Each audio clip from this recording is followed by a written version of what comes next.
floor retake. This is big. He gets one and now has perfect vertical control. He'll swing out into pillar, looking for this gunfight, and he catches Mikey looking the other way. That's a quad kill from Bride. Flies up the stairs. His teammate should be able to trade this. It's just an ump. Getty gets a 3K with an ump, and he's got the stubby out. He gets 4.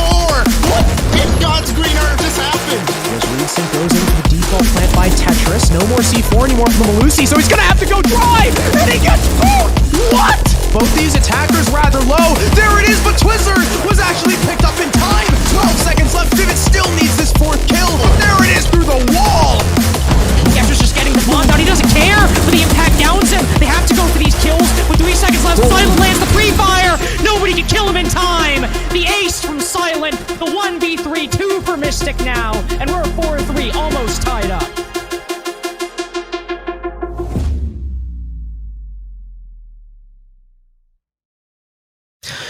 What is up, everyone? I hope you liked the action yesterday because we are back for day 2. I am Crow, as always, and this time, for the first time ever, I am joined by the most enigmatic Time to Light. I need a definition on enigmatic because I do not have the level of vocabulary. Well, you know, apparently do you know what but... like an enigma is, right? Like a mystery. Oh, okay. So yeah, you're makes kind of sense. you're mysterious.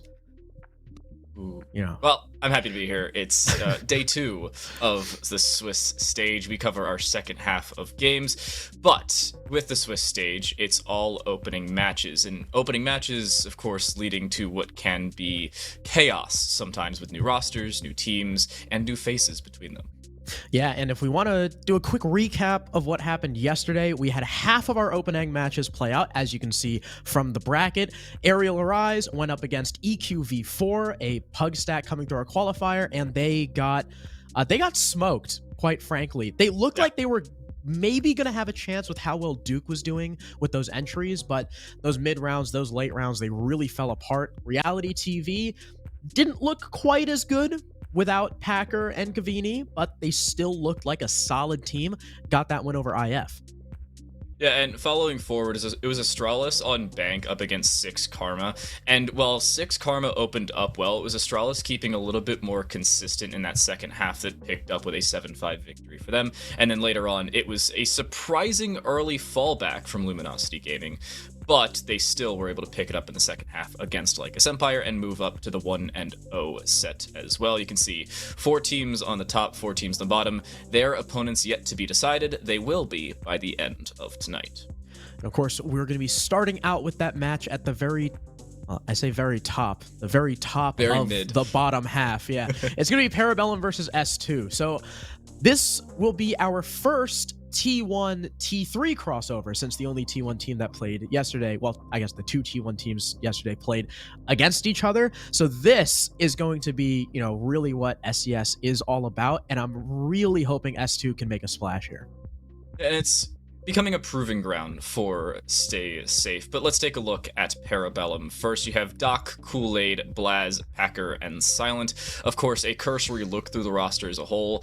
Kool-Aid is the last remaining player from the Challenger League roster when they qualified. Blaz is the last remaining player alongside Kool-Aid from Stage 1 of the NAL. The rest of the squad, new arrivals either into Stage 3 or as of 4 days ago. Doc, of course, picked up in tandem with Asian, the latter no longer with the team, rejoining his friends on Luminosity. Packer and Silent looking to be big pickups, though. Silent, a star fragger in Challenger League every single stage he's played, and Packer arguably being the best frag support in the league under Mr. B in that indomitable reality TV run to win the whole thing. We want to focus on one player from PB, though. I mean, it's got to be Blaz. In terms of personal stats alone, now someone can correct me if I'm wrong, I believe Blaz is the most successful international transfer to NA, boasting a 1.25 rating, plus 31 on the KD, plus 8 on the entry. The French player has added a whole lot of fragging potential to PB. It is kind of unfair when you just look at this and say, oh yeah, we have a free French player that was brought in, obviously not free, but coming in, Blaz into the team really changed the way the team was able to play. Stage 1 wasn't the greatest for Parabellum, but into Stage 2 they seemed a little bit more confident, and given Blaz's statistics into Stage 3, you could see how well they played as a team. Obviously not the greatest finish for them it was 7th, 6th, and 9th in chronological order.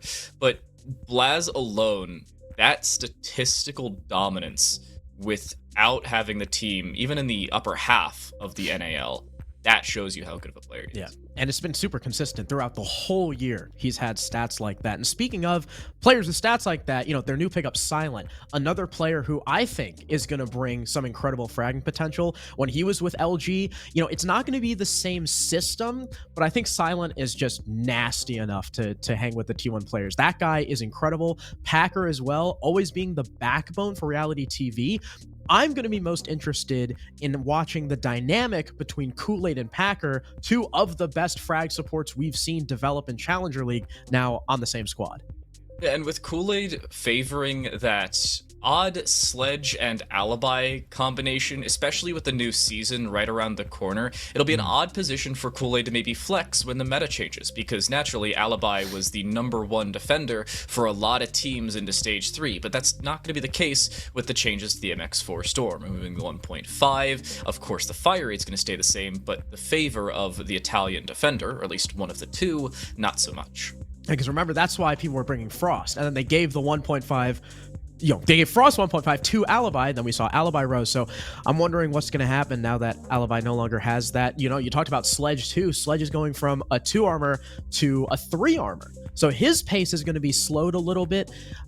Although I will make the argument, I don't know if you remember, when Jaeger was switched from a 3-speed to a 2-speed, a lot of people were saying, that's kind of a buff. You just increased his survivability, especially now with the HP changes.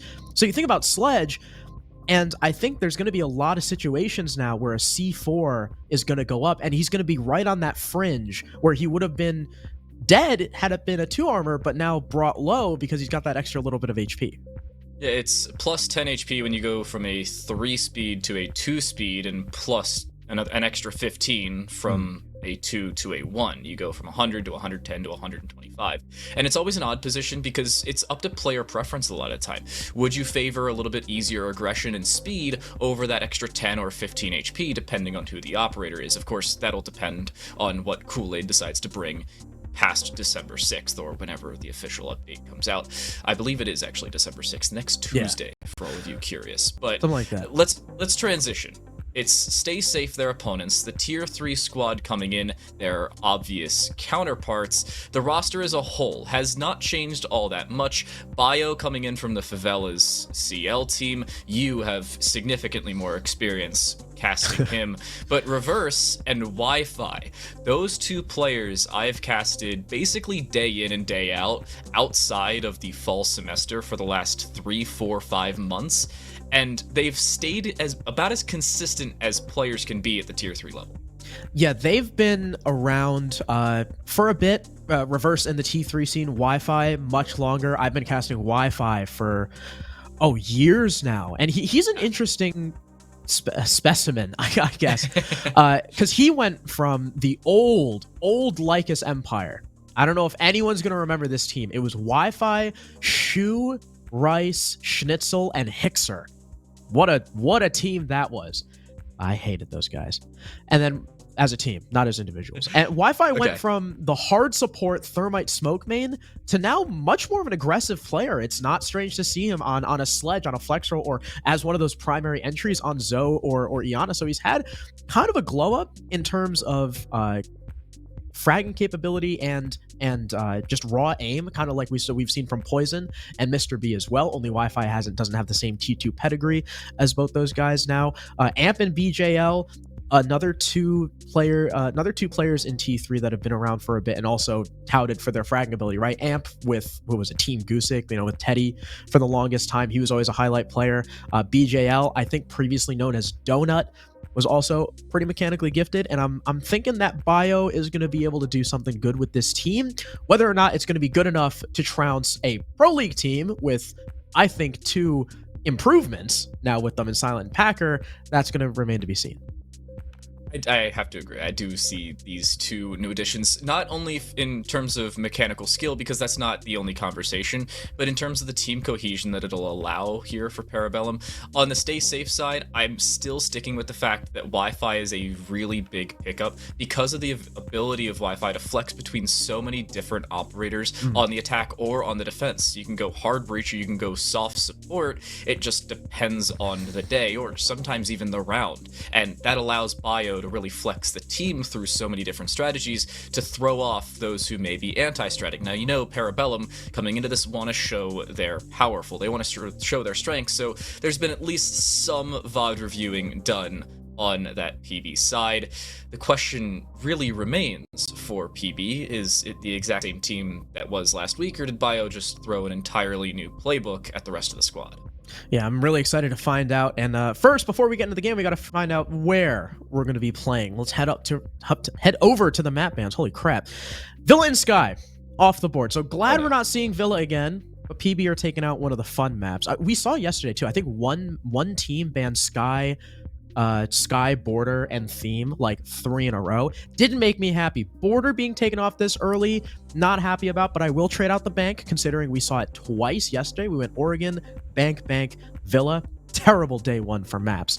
So hopefully these guys are going to bring us somewhere interesting. My concern though right now is that PB have always been really good at the equalizer maps. So if you're S2 and you're going to try and drag PB down to your level, it's going to cost you something like a club or an Oregon, especially in Oregon, which they've always liked. And there it is. That's where we find ourselves. I like the Chalet ban from Stay Safe. That one's not a bad one. And with Parabellum getting the final ban and basically picking the decider, it was Theme Park or Oregon for them. The real part, as you mentioned, is the fact that they are a little bit better on those real equalizer maps. When maps are a little bit closer, like the cafes, clubhouses, villas even, and sometimes Chalet, that we saw Stay Safe ban out, that's where Parabellum thrives. Oregon is absolutely no exception. Now, Stay Safe will get to choose the defensive side, as Parabellum chose the second ban. Stay Safe will choose the regulation side. That at least gives them some semblance of an advantage, but you're playing up against a Parabellum squad who has looked about as clean and clear coming through and past the end of the NAL stage as they can. They made adjustments where they thought they needed to. I like the adjustments they've made. It should help them flourish even more here in SCS7. And we've got a couple outliers in our predictions. So as you can see, I'm not one of them. I'm not there. I vote Parabellum. Sorry. So what? 9 out of the 11 votes, pretty much if we include yours, are going PB. Forceful and Climps are our outliers. Now, I'll give Tanner some credit. Tanner has done fairly well in the predictions for Challenger League. However, T3 is a different beast. I should know. I was stuck down here for a very long time. Climps, he's a collegiate player, so I'm not going to talk about him. Oh. Voting S2 is bold. I think there's an argument to be made. Bio is a weathered IGL. He's been around for a very long time, and he's got 4 more than adequate young guns at his side that he can mold into future stars. But again, we're going to make the same argument. Parabellum, I mean, they dropped Asian, who had, okay performance in T1, and Eska, who, it seemed like ever since they joined Pro League, Eska could never reprise the SI performance. It seems like it was a steady decline, and now you're getting 2 really good up-and-coming players. I mentioned it before. Silent, one of the most consistent star fraggers in Challenger League, and Packer, the best support player, the best flex support frag player in all of CL last stage. I mean, it's an improvement, no way you spin it, and I don't think S2 are going to have that much to back up against this PB squad. It's basically playing from behind already if you stay safe. Yeah, they start on the defensive side. That's the one big caveat for them. If they can put together some semblance of a good defense, maybe pick up kids' dorms or even laundry supply once or twice a piece, then they're looking at even a shot. And at this point, I don't think it's a reality that Stay Safe picked this up. I'll intonate that with my prediction. I'm sticking with Parabellum, even after seeing the roster changes, even after seeing who is new, who is old, and who is sticking around later on. I still think Parabellum's in a really good spot, but pushing forward for PB, if they can eliminate this quickly and get themselves a good draw, because the higher your round differential is in favor of yourself, the lower your round differential opponent will be, even in those 1-0 scenarios. They could be in a fairly good position moving into rounds 2 or even 3, because round differential carries through. Yeah, and if we wanted to focus not just on the rosters themselves, but also on the map we're playing as a factor, Oregon for a very, very long time has been a favorite of PB's. I always talk about how stale and I think overplayed Oregon is. There's not a lot of crazy stuff you can do, but Keegan Penguin Smith, the longtime IGL of this team, who's no longer with them, would always make me eat my words. Every time they played that map, he would pull out something crazy. Like, I don't know if you remember the, what was it? When Goyo still had his shields, the open games wall, Goyo master hold with like the Jaeger and trophy. Yeah, he would always pull stuff out. The PB Oregon roam, that's a classic. It was like they took the SSG clubhouse roam and applied it to Oregon, and it was almost unbeatable, despite Kool-Aid being the only guy on site. Everyone was back in a flash. So Oregon has always been a mainstay of this team. They don't have Penguin anymore, but you know who they still have? VBM. The coach who was there when Keegan was there, the coach who helped make out all those strats. I think Veeb does not get enough credit, and I think if you're S2, you're trying to bring PB to an equalizer map, but really you put the ball in their court. And not only that, it really should have been up to Stay Safe to play away from comfortability and throw something different towards Parabellum. But when you have a 9-map pool and each team gets 4 bans, you need to eliminate 2 or 3 that you are not comfortable with. Sometimes you get lucky and your opposing team shares a map that neither of you like, but that's not all the time the case, and especially here for Stay Safe, you could see them eliminate Chalet and left it up to Theme and Oregon. I don't think they should have let Chalet go so early. I think Theme Park probably should have been let through alongside Chalet rather than Oregon, especially considering it's Parabellum. Any other team in SCS, and I'd say, yeah, Oregon's probably your better bet here, but like you've mentioned so many times with Parabellum, it's A, mainstay map for them, and B, they're ever so creative on the map when it seems to be such a stalemate of creativity when teams every time go to it, whether it's a best of 3, which seemingly is always the case, or most often in best of 1s when, NAL stage play is underway. Yeah, and I think PB also played the map bans pretty smart, not wanting to take S2 to a weird map where they could pull stuff like a bank, like a skyscraper, and avoiding the equalizer map that they weren't comfortable with in Clubhouse, right? And then from there, Theme Oregon. If I'm PB, I'm going to Oregon. So we're just waiting for one more player to join the lobby. That player being Amp. We're waiting for Amp because I think he didn't have roles in TeamSpeak or something, but hopefully we'll get this underway. Now, I want to pick your brain about what we're going to see in terms of operator bans, because if I can reference my notes real quick, yesterday was pretty interesting, right? First, on Oregon, we had Nook, Mira, Ying, Azami. Pretty normal. We go to Bank, we had Hibana, Valkyrie, Nook, Mira. Second Bank, we had Thatcher, Warden, Nook, Cade, which was a little bit odd. And Villa, we had a Goyo man. So I'm really hoping with the T1 team in play, the T1 team was, I think it was 6 Karma that banned Warden, I'm pretty sure. And with PB, being the Oregon team they are and being the usually innovative team they are, or were, are we going to see a weird ban? Or do you think it's just going to be more the norm?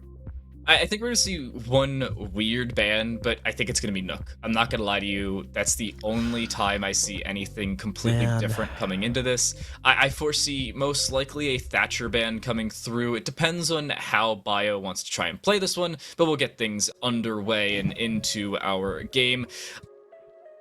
I still think everybody's sticking with what should be the case. You're looking at most likely Miracade or Valkyrie. 2 of those 3 will probably be gone. I don't see any outliers on the defensive side.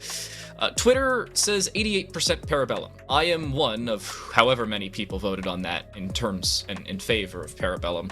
I don't see Stay Safe picking this one up, nor does just over or just under 9 of 10 players. Yeah, that's as lopsided as the votes come. But talking about bans, we can now find out just who's not going to be with us. And Nook is immediately removed from play. You said she's a weird ban or an unconventional ban, but it's becoming more and more the norm the more games we play.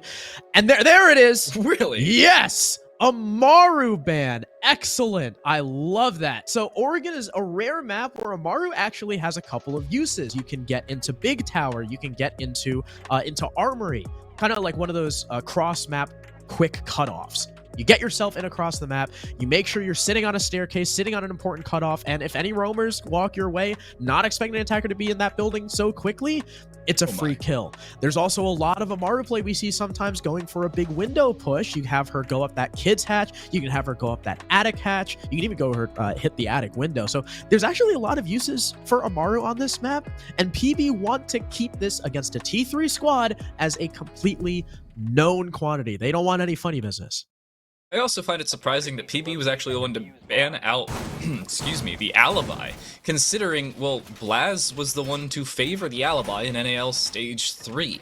I have to say I'm not entirely surprised about the ban as a whole, but just a little bit more that it's favored from Parabellum.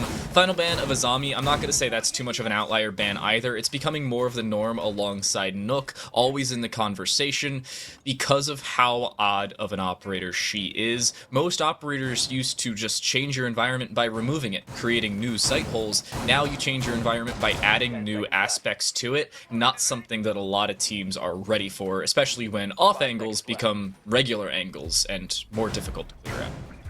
The other thing I want to mention about that alibi too is I think it's down to PB's confidence in their own flexibility and hoping that banning the alibi is going to cripple S2, them being a T3 team, and a lot of amateur teams kind of relying on the operators they know and love, and a lot of times comfort picks as well. So I do like the ban from PB, and this is early, but Blaz loses that with the skeleton key from that close. I can't even blame him for that. The shotgun just failed him. Reverse tanked it. I don't think it's one shot.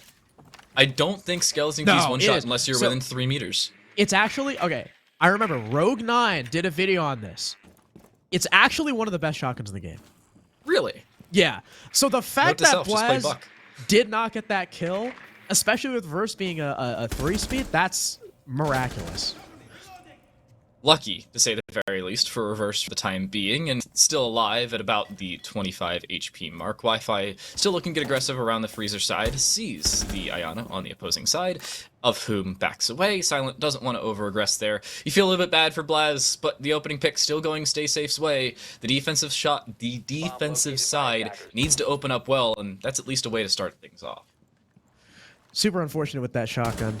I mean, not only is it unfortunate for Blast, but you also got to commend the shot reverse hit to be able to react that quickly to get the kill and not allow him to get another shot off with a semi-automatic shotgun. Now, another obstacle stands in the way of Parabellum. The Cade Claw protecting that E-box hatch. Kool-Aid wants to open it, but he can't just yet. The C4 gets shot out by Silent's teammate, maybe saving his life there. He can thank Doc hiding out on those freezer stairs.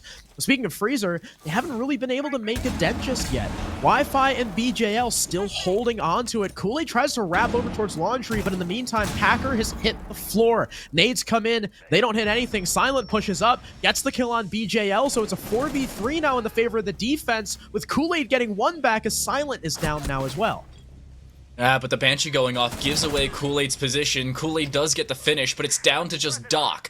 Bio left alone in a 1v2, and Silent should be resurrected from that DBNO position. C4 prepped, but no direct line of sight through the two breaches to put it straight forward. Gemini Replicator used, finds information. Doc now holding the long angle. Only one shot required, and they'll find it as well. Parabellum come back from a 3v5, pincer maneuver themselves in through supply, and take round one on the bottom floor.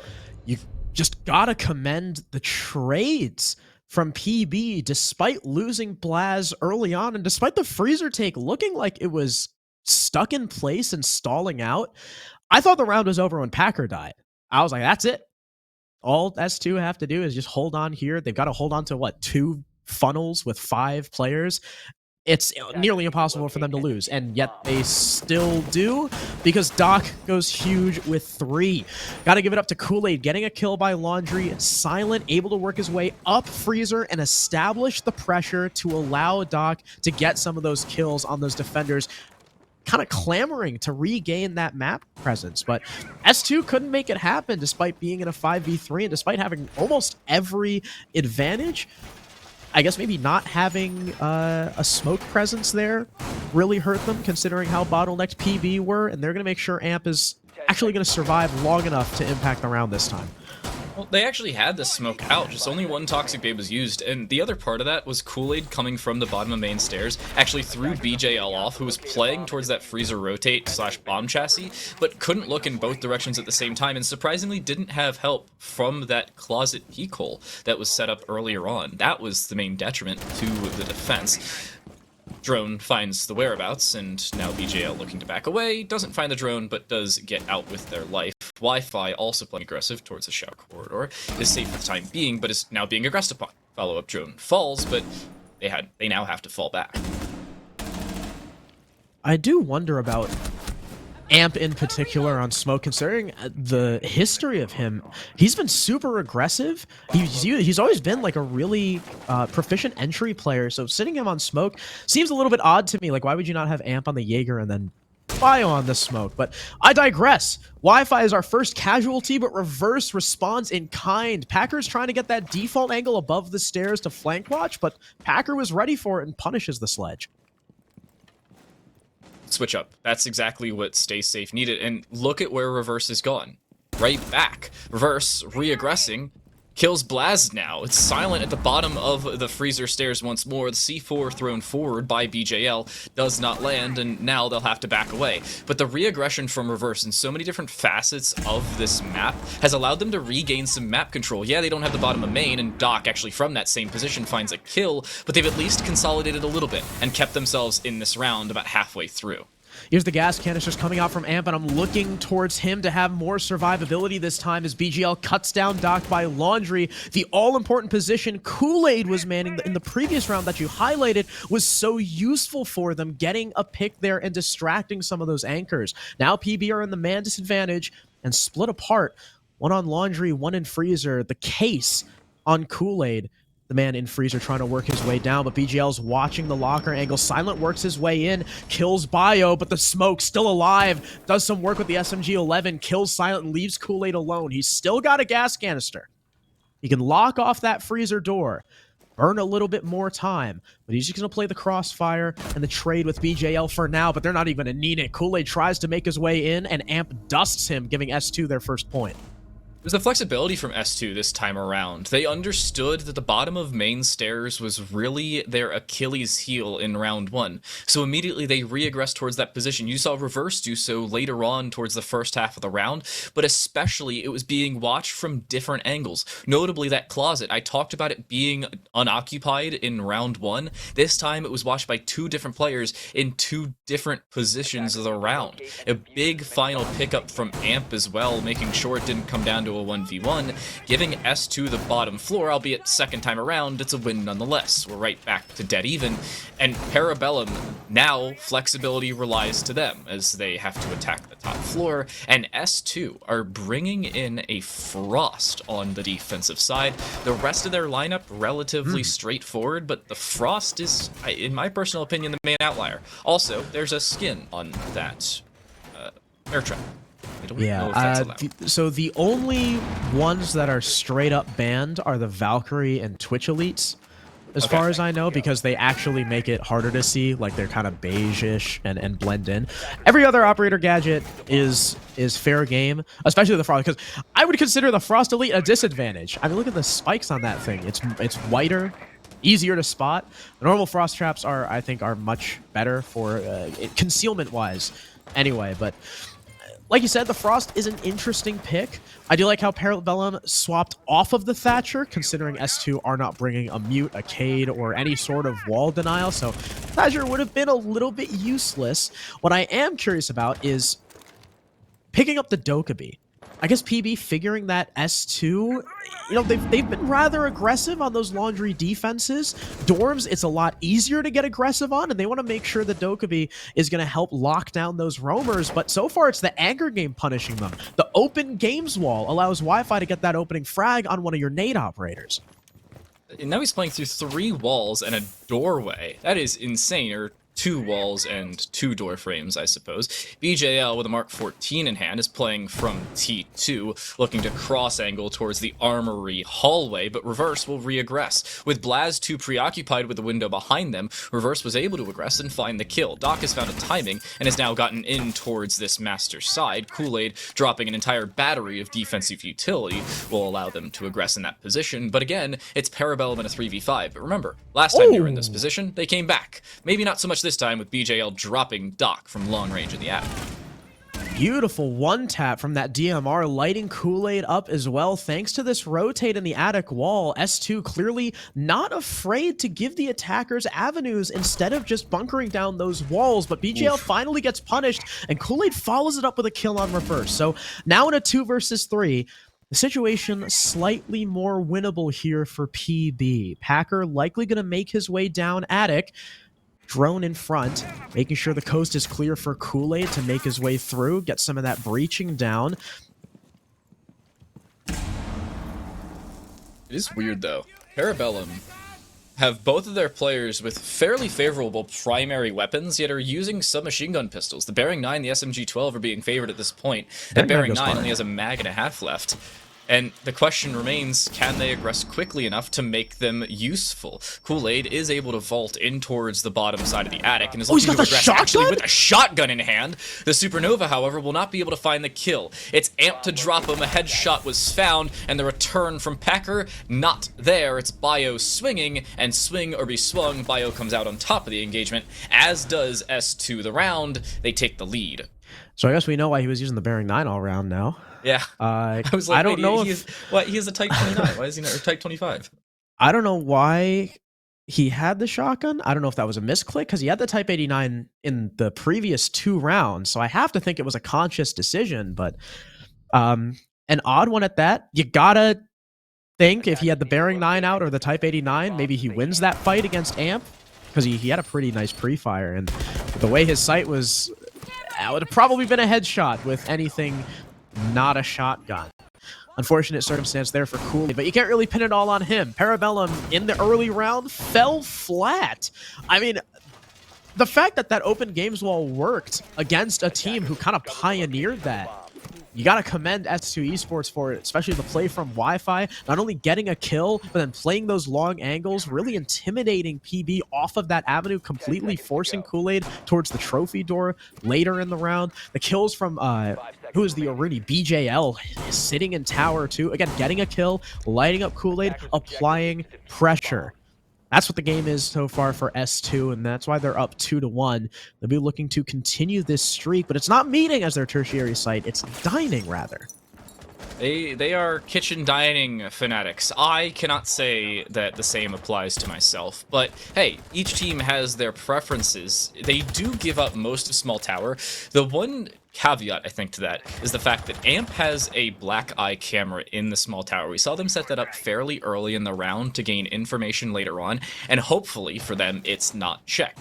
S2 are in a fairly good spot. That camera, I saw it was safe for the time being, so the info is still there for S2, and as long as the info is there, so is actionable intel, and if they can find kills off of the information they gain, that's exactly what Valkyrie's there for. Packer's already made his way to that dining doorway, and Wi-Fi hasn't got a clue. They just let them in for free, I guess, with no contention, despite that shower wall being open, despite a Valkyrie camera being placed in tower that we saw earlier as well. Wi-Fi will be our first casualty, and I'm sure he's not very happy about it. Reverse starting to get closed off in shower. There's above angles. Watching his rotates. There's the black eye finally getting shot. PB setting themselves up in dining, and this is kind of the weakness of this site, is once you take small tower, which is not terribly hard for an attack to do. You're right there on site, but Reverse is looking to turn the tides in his team's favor with a kill on a Silent, but Blaz is there for a response. Make that 2 responses onto both BJL and Bio. Reverse, a beautiful shot. What? 2 kills? What? I didn't even see the second guy. I have And X-ray another vision. I didn't Reverse. 4 kills. No. Kool-Aid finally trades him back, but he puts Amp in the 1 versus 1 and with info. Ping. That may very well end the round. Kool-Aid seemingly has info as well. The information there for both players are on the backside of the foldable table. Amp gets damaged, but not a kill. Now playing Ring Around the Rosie with Kool-Aid, of whom has a rotate in towards the kitchen. And Amp, now playing from behind, will look to aggress in towards security, but here's the scope in, doesn't see the thermite though. That's the problem for them. Plant faked for the time being, Kool-Aid looking to stick it, but I don't even know if they have to get off of it. They're looking to now play the objective, and Amp has nothing to do about it. Impact misses as well. Information, but the kills miss. Behind the bomb chassis, this is such a good angle for Kool-Aid. He misses the first pre-fire. Both players are so low, and Kool-Aid No gets way. the pistol kill. Despite a Herculean effort from Reverse in that shower, they just couldn't pull it out. Early losses from S2, the final nail in the coffin there being the 1v1 from Amp, and it was so close. So close. You got to think if he had any other gun other than the MPX, he may have won that. An odd finish to the round as well because of how much info they had on this defensive side. They give up so much ground early on. Reverse had to retake the entirety of Small Tower and did so, by the way. Just didn't have enough ammo in the SMG-11 to find 4 kills in about 8 seconds. Unfortunately, had to reload and back away. That's the reason that Kool-Aid was able to find that kill, by the way. But later on, it was Amp playing around their information, but unfortunately not doing so quickly enough and allowing Kool-Aid to play around that island inside of the kitchen and give themselves the environmental advantage. Because instead of time being against them, it then favored themselves, where Amp had to retake and quickly so. The lack of breachability from the MPX kind of hurt them there, and also a little bit of help from the 5.7, considering it's one of the better pistols in the game. And no It's not an SMG C4. pistol. No C4 from the Valkyrie, I think, also hurt. That round could have been won by just a Nitro Cell, but he had impacts, and he didn't use either of them, so I have to assume it was a misclick. Really unfortunate circumstance there, especially after what Reverse was able to do. I mean, he's 8-4 after 4 rounds, but it's still a tie game. He's not carrying hard enough. Do better, Reverse. I know you can. A PB, I'm sure they're happy to have won that last round, because if they lost it off of that play in shower, I would be demoralized.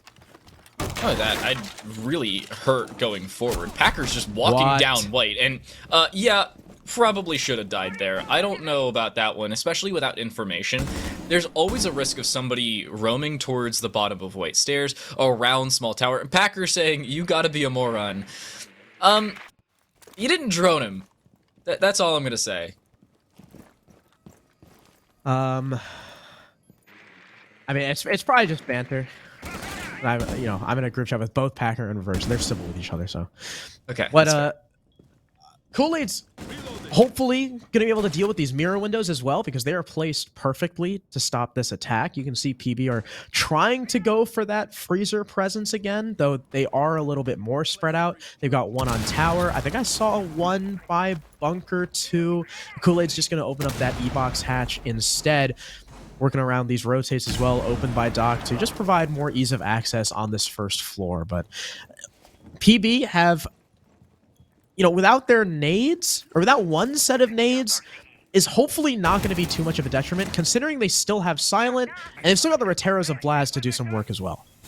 And missing the sledge on a bottom floor defense such as supply and laundry is not the worst thing. There's not a whole lot of breachable floor above the site for you to push forward. Maybe you can create a rotate in towards a soft wall that was set up as a murder hole, but that's not always the case. Wi-Fi looking towards the E-box, waiting for a possible drop down. The Iona prepping it, but Silent instead will send down a Gemini replicator. Kool-Aid trying to clip on top of the generator to see it cross, but won't be unsuccessful in doing so. Most of Dirt's been fairly fully cleared. It's only Amp with a shotgun close range. There's the drone.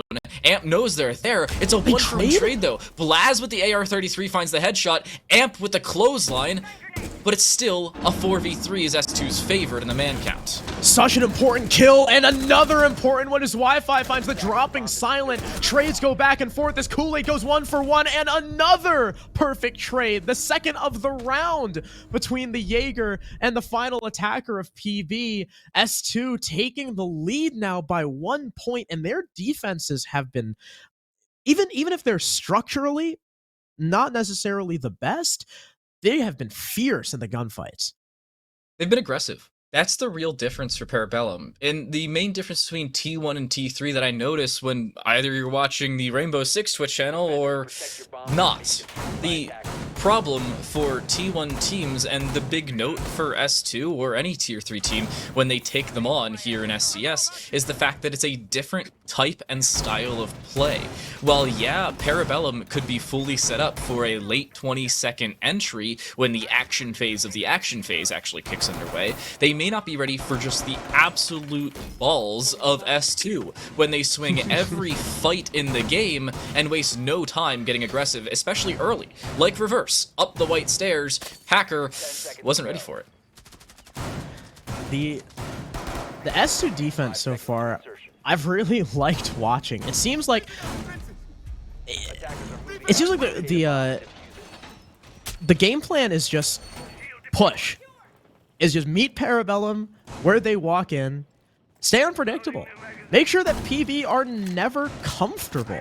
And I love that, you know, because Oregon tends to be a very default-ish map, and if you can put a wrench in those defaults, there are teams that struggle. But PB are going to buck the trend by bringing a Monty, and Kool-Aid's just keen on walking right through the front door.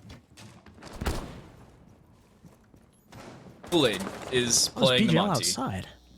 And is actually up to the trophy door. Reverse wants to get aggressive, but Doc is down The bear on the trap. Armory. He walked into a frost net, no. but Kool-Aid gets a headshot. He didn't even have to ADS, he just finds the kill. The C4 from below misses, so Doc and, notably, Kool-Aid are safe for the time being. Very lucky. Wow. The rest of the team, maybe not so much. Wi-Fi spraying towards the end of the Armory corridor, but that's not where the rest of the team is repositioned. Kool-Aid went to go pick up their comrade who fell inside of a bear trap, and S2, yeah, they've regained that man advantage, but in a very unconventional way. Well, like you said, the balls from S2, you know, having balls of steel seems to be the quiddity of their defensive play. 4 versus 3 because Wi-Fi decided to just walk out.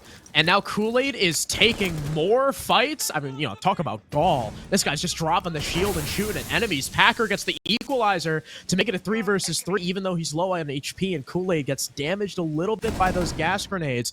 More drones coming, and they spot the shield. They get the nade, but not in range of Amp. He's able to skate away from the nade just in time, not walking into it. BJL still playing this angle, making sure that Kool-Aid's not going to be safe to push all the way up. Amp applying pressure too, and doesn't know Packer's just sitting in the corner of the main breach. Now the man advantage swings in the favor of this attack. BJL goes down, doesn't know which way to look. Doc gets the finisher, and Bio's on 1 HP. He doesn't know where Doc is still. PB come away with the round and an equal half, 3-3.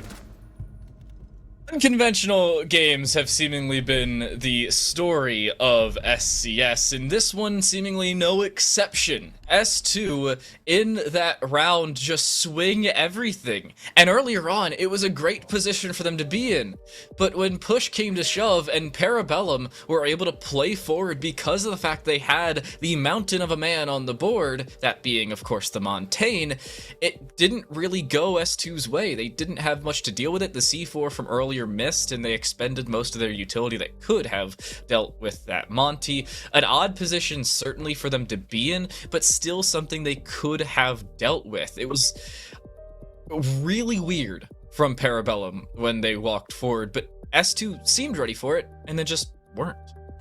And I like the way that we've been seeing Monty get played. Yesterday by Mr. B, today by Kool-Aid, and it echoes some of the Monty play at the Major too. It's gotten really aggressive. Like, people no longer just see Monty as, oh, you're a movable drone, an indestructible drone, and you can't really do anything without your teammates. We've seen Montys just walk in by themselves, no support, and like wait for an opponent to look away and then drop the shield and kill them. I love it.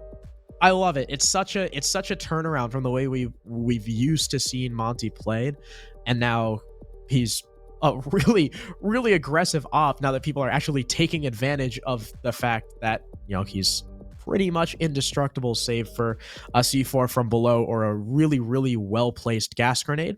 But we're back here. We're back on our faces because we're waiting for one player to get back in. And speak of the devil, BJL has reconnected, so I think we can get back into the game now. I do feel it's a little criminal that Parabellum bring the Monty, the French GIGN operator, but don't let Kool-Aid play the Monty. Or don't let, not Blaz. Kool-Aid, not Blaz, play the Monty. Yeah, I know my nationalities, thank you very much. Totally my bad. But, stay safe. S2. Their attack.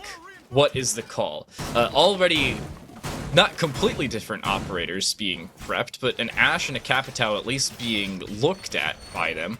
Parabellum's defense goes down to the bottom floor, brings the Legion and the Warden. Warden, I like the call for Blaz, allows him to get aggressive and avoids a lot of the utility that S2 could bring, but Packer really doing that, I think, for a combination of aggression and information that the Legion provides. 10 seconds to go.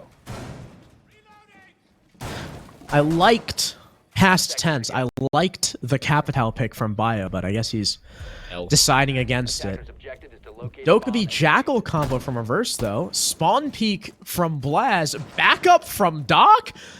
Oh my god, PB, they're trying to get just as active and quirky as S2 were. They're bringing out all the stops. Packer upstairs as well. And the barricade falls right behind him. Luckily, he's able to get out of the way in time. Just hanging out on those stairs. Probably going to shoot the drone and then fall back. Or maybe shoot the drone and take the fight. He's got support now. I don't know what's going on. You know, my conversation about Parabellum, tier 1 team, ready for, you know, late engagements, not as aggressive. Take that entire few sentences and throw it out whatever window is closest to you, considering how active they've been. You mentioned it. It's basically like S2 was. They've just held W more often than not. That Ionox scanner does find out the Legion's whereabouts every 6 seconds or so, but it's not really actionable intel now for the attacking side. The Legion is forced back, sure, but you can't find the kill, you can't do all that much with it. A minute's gone, they have cleared out the entirety of the row and forced Parabellum to turtle, that being the S2 side, so now is where they start to condense even more and force them into mistakes. So it seemed like the aggression was just early on, trying to look for a spawn peek, and then after that, once they found no early picks, it was just shoot drones and fall back. Much more normal style of defense now coming out from PB. The Jackal, I guess, maybe figuring that PB, we're going to do the famous PB roam here. I doubt is going to find much use beyond maybe the smokes that he has. Nade from BGL getting caught by the Wamai disc, but I think still destroying the barb on the stairs or whatever was on the stairs anyway. Kool-Aid's going to respond with the first of his 3 gas canisters, but it is rather early with still a minute left in the round. Yeah, 45 seconds of efficacy between those 3 toxic babes, and the first one already utilized, certainly an odd position, as you mentioned. Kool-Aid looking to get aggressive from the supply closet, an impact from long range. The Pokeball finds reverse, as they now lack HP they need to make up for in information relayed. The nade forward forces Packer back, but they're immediately able to re-aggress. And Parabellum are in such a prime position, HP advantage, positional advantage. They've lost a lot of their utility down to just 1 toxic babe and Packer falling, but they're in such a strong real estate-wise spot that S2 have to clear them out sooner rather than later. You can tell that open freezer wall is really intimidating to this attack, but they'll start to push forward. Doc, Wi-Fi, more trades coming up from both teams. Lead S2 in the advantage thanks to that opening kill from reverse after getting picked up. Blaz and Kool-Aid, though, answer back, and Wi-Fi's the last one remaining. He misses the shots on the smoke, but lands the head on Blaz. Shotgun out now. Kool-Aid with the perfect position, but Wi-Fi with the pre-fire. PB drop the round, and S2 take the lead. Not only do S2 take the lead, but they do so off of a recock of that M590. Didn't have a slug in the chamber. They had to reload, not fully reload, but at least rechamber a round, and because of it, S2, they take it. You can see the shot didn't rain off quickly enough because of that reload. You saw it hit the wall because that's where they were expecting their opponent to be when they had a round. But off that first shot, they didn't actually rechamber and switch the SMG-11 immediately thereafter. That ended up costing them later on in a surprising fashion for S2. They take it. I thought Wi-Fi was basically out of that round entirely. Had to clear out the close corner of Freezer, aggress in towards the site where I didn't even know if Kool-Aid was going to give them the time of day, much less a shot at the round. Turns out both were indeed the case, and S2 take it and the lead. And you got to give it to Reverse as well. Getting that opening pick on, I forgot who it was on. Oh, on the Packer. After getting picked up. That one kill really allowed S2 to not win out, but still keep up with that trade game. Thanks to having that early advantage. Blaz goes for the spawn peek again. He's not going to get it again, but this time he stays upstairs, looking for an early fight. Sees the barricade getting opened in garage, but they might know. Well, they certainly do now, and he can't get away in time. I believe that's Reverse getting the down, and BJL credited, or not credited, but finishing off the kill, crediting it to Reverse. And there's more players from PB on up the upstairs.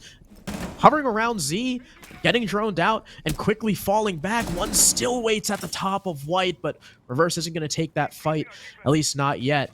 So S2 are happy with the map control they've gained in that opening pick on the Blaz.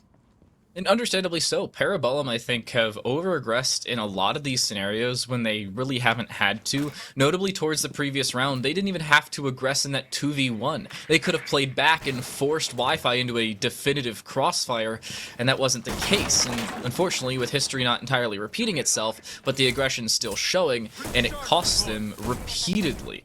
Over a minute gone, and stay safe again, clear out the entirety of the roam, but this time they have a kill to boot and add to their advantage, make that 2 with Reverse again, taking Packer out of the round, and just like that, it is advantage not only S2, but doubled up now in their favor. You know, that's where I wonder if that's just visual. No, it's not. There we go. Okay. There we go. I'm worried we might be eating our words at the end of this game with how well S2 are playing as Kool-Aid attempts to ascend those Freezer stairs, gets a pump into Wi-Fi, but it's not enough to kill him. And the Iana will get the third kill unanswered for S2.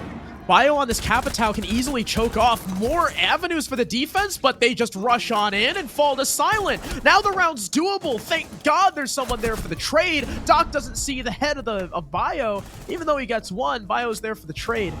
That was almost scary for S2 after they just kind of barreled it in through laundry, but they're still able to get the round. With a double there from Silent, it really put them in prime position, but they tried to play too far forward. At that point, Silent should have backed away, and the aggression was warranted if it was still that 2v5. You still needed to find those 2 kills, especially if you're Kool-Aid again aggressing towards Freezer, but by then it wasn't required. And Parabellum could have played a little bit more safely. Now, instead of going to a different site, they go back to the one they've now lost twice in a row. Odd decision. I want to get your call on this one, because usually the call is lose it once, most of the time switch. Lose it a second time, don't play it until you have to. Is it third time's the charm for the Canadians? I don't know. You're definitely right. The mantra is typically to not go to a site for a third time unless you have to if you've already lost it twice. Never mind 3 times in a row, like PB are doing right now. But maybe there's going to be some sort of dramatic shift in how they play it. Maybe it's the fact that they're having smoke now run out early on, or just hold the angle, daring someone to walk up on him. But actually, it's S2 with a daring play. 3 members ready to walk in through bunker. BJL sledges his way in. They funnel into elbow. Silence aware. Both he and BJL lit up. A reverse gets the first kill of the round, and S2 are in. Blaz gets the first trade for his team, but not the second. Reverse, a beautiful shot, make it a third for Reverse, going off in that bomb site. Kool-Aid tries to pick up the pieces, gasses off elbow, forces Reverse back, but it's still a 4v2 for the attack. Not only that, but already 2 of the Toxic Babes have been expended. Reverse now into a quad kill. Kool-Aid left alone. Again, an ace possibility for Reverse is taken off the board as they fall back from an initial engagement. The nade toward Kool-Aid will almost certainly lead to their demise, but no, they make it out before it does indeed explode. Amp, however, with the headshot, long range down highway, will find the final kill, and S2 Esports will move on to match point against the Pro League team of Parabellum as a Tier 3 organization. Guys, I'm concerned that my 100% prediction rate Me too. is about to be ruined. Huh. So what we do is we just delete the VOD. We quickly could just go change our predictions in the Google Sheet, and we're good to go. Attackers need to locate No and worries. defuse bombs.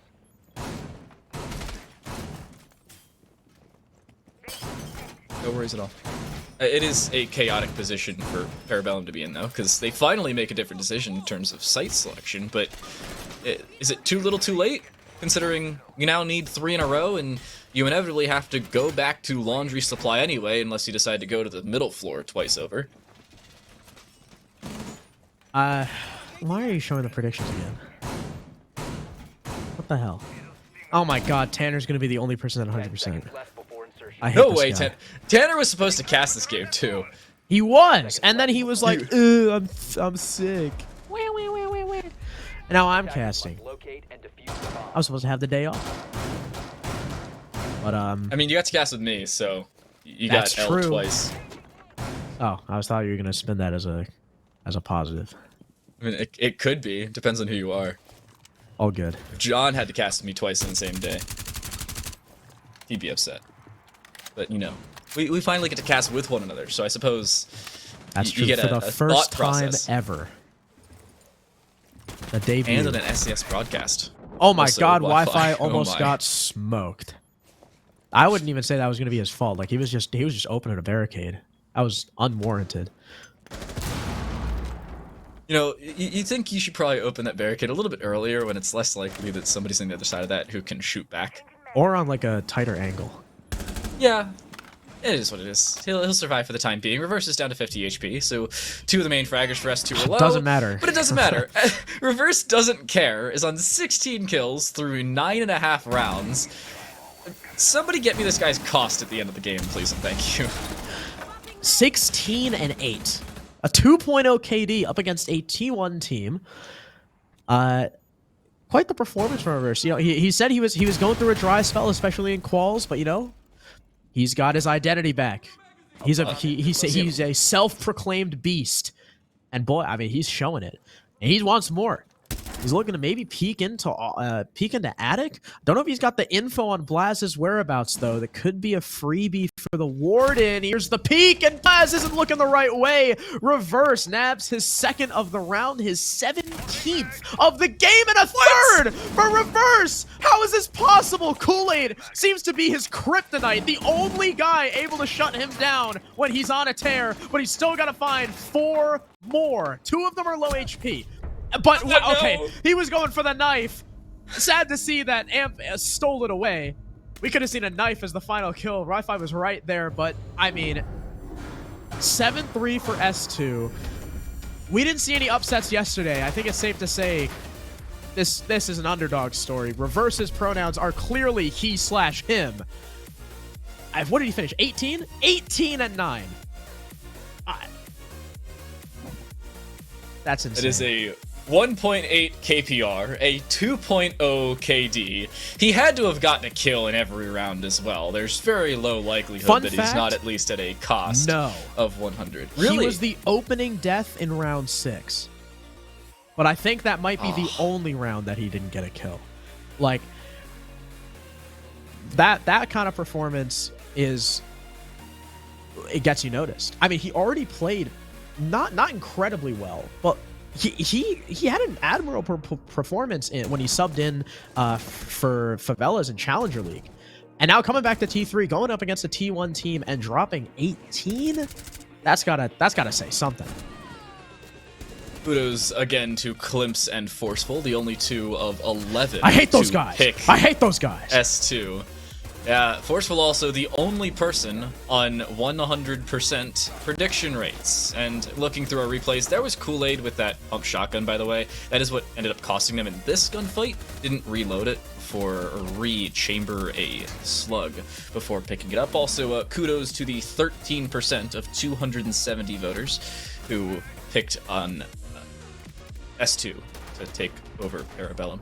You all get a cookie and a congratulations. Yeah, and congrats to, again, Reverse. I mean, that was insane. But of course, you know, that wasn't the whole story. Sure, he had 19 kills or 18 kills, which is certainly impressive. But the rest of his team was showing up where it counted to. Actually, wait, I'm looking at my notes. In 10 rounds, S2 Esports had, okay, man. S2 Esports had 7 opening kills. Only one of them was not Reverse. Reverse had 1, 2, 3, 4, 5. So Reverse went 6 and 1 on entry, and Wi-Fi went 1 and 2. So only 2 players were involved in every single entry engagement for S2 that entire map. Well, I mean, it was the 2 players we really noted for them earlier on. That's true, coming too. from Reverse the and original Wi-Fi. S2 roster. All the way back from the Tier 3/Tier 4 leagues of SGL, early SFCL, name your league, they've probably played in it. And now they're taking it to T1 talent and at a fairly high level. I saw somebody in Twitch chat at like the beginning of the game. It was 1-0 whoever. They said, mark my words, it's going to go 3-3 and Parabellum's going to win 4 straight defensive rounds. It was the opposite, unfortunately for you. Whoever you were, my apologies. It was 3-3. Just stay safe, swept the attack. Surprisingly with 3 laundry supply attacking rounds, though. Yeah. I'm a little surprised that Parabellum continually went there, but still an applicable conversation. Yeah, that was definitely a bit odd. And Here we we can go. look at the stats now. Reverse, a 90. 1.85, 90% cost. I mean, oh, it says BJL has a... He was 1-0? 1, 2, 3, 4, 5. Did I write one? Did I write one wrong? I think BJL got a late round opener. If I recall correctly, it was across onto Packer, as a matter of fact, when he was playing in the Legion. Should have been in the second half. But that's the only... Wait, when other Packer one I was remember. Legion? Packer was playing Legion one time. No, and the BJL one where Packer was opening picked on Legion, Reverse got that kill right after he got rezzed, after he was downed in laundry. I'm gonna trust myself. I say Reverse was 6 and 1 on the entry. So 18 and 9. I mean, Wi-Fi and Bio 9 and 6, AM 7 5. So like even though Reverse dropped a nuke, like everyone else was still performing, and BJL, you know, he's only 2 and 7, but he didn't really need to do anything else considering Reverse was almost unkillable, and Wi-Fi, Bio, and Amp were backing him up. It was not a one-man show. Meanwhile, on Parabellum, Kool-Aid's 9 and 9. He was the highest rated player. I mean, it was not consistent from PB, not nearly as consistent as it was from S2. No, and S2 through the map showed that they deserved to be here, especially in the first half. That's when we were still questioning who's taking this. It then went 4-3, 5-3, 6-3, all on laundry supply to open up the second half. I'm going to bring this up again because I'm still kind of upset about it. I don't know why PB continually went back. My rule in ranked games is don't go back to the same site. And even then, if the primary site's available when you're in your 3rd round, don't go back to it because your opposing squad's already taken you down on it. And unless you make decisive and enough changes on your defensive either A, setup, or B, operator composition, then you're basically just trying the exact same thing over and over again. And I will remind you of the definition of insanity being just that. Parabellum, odd position for them to be in, but we do have an interview with S2 Esports. Victory for them, and Crow, very well deserved. Yeah, we're going to be talking to the one and only Biologic. Bio, this is, I think, our first time talking to each other because normally it's Brim that does the interviews. So moving off of Favelas, who had kind of a middling performance in Challenger League, all things considered, onto S2, where you are by far and away the most experienced player on the roster. How does it feel having 4 young guns at your side?